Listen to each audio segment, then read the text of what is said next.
Before we start, every story on this channel is written and narrated by me, based on real accounts and rewritten for realism. The phone that rang in the dark.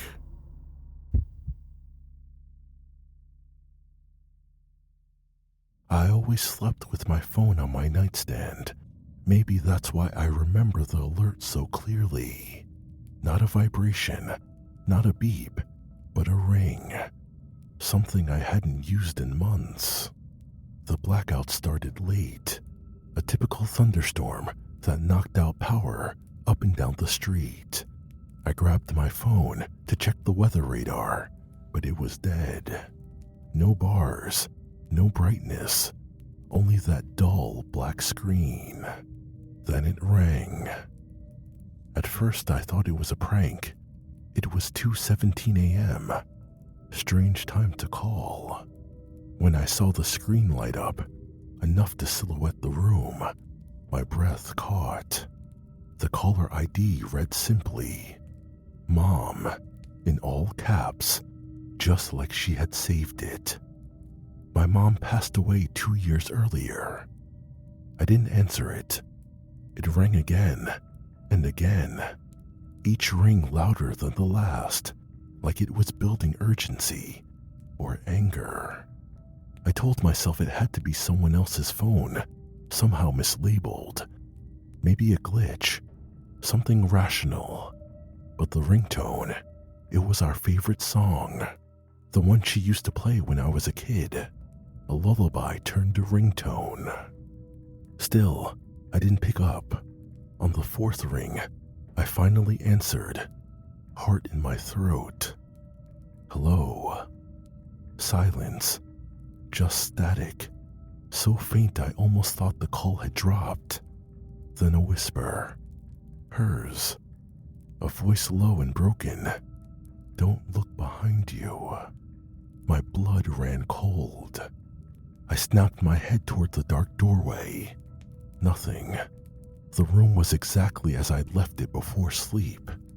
Curtains drawn. Shadows deep. Mom, I whispered. The voice didn't answer. Only that whisper again, like it was right beside me. Behind you. I bolted upright, eyes wide, but the darkness shifted, or so it felt, like something moved just beyond the reach of my phone's glow. It didn't sound like wind. It didn't sound like the storm. Then the call dropped. The screen went black again, just as the lights flickered back on. I exhaled, shaking. I told myself it was a dream, hallucination from stress, but when I looked at my call log, there was nothing. No missed calls, no history, nothing. It had to have been a prank. The ringtone stayed with me for weeks. Every time the power went out after that, I swore I heard it again. Faint, distant, familiar, like someone right behind me, whispering from the dark. Ever since that happened, I made sure to change my passwords, my number, my email, and my accounts. Anything I could think of, just to make sure, just in case. What makes this story unsettling isn't the phone call itself, it's recognition. Familiar voices lower our defenses. We're wired to trust what we recognize, even when something feels wrong.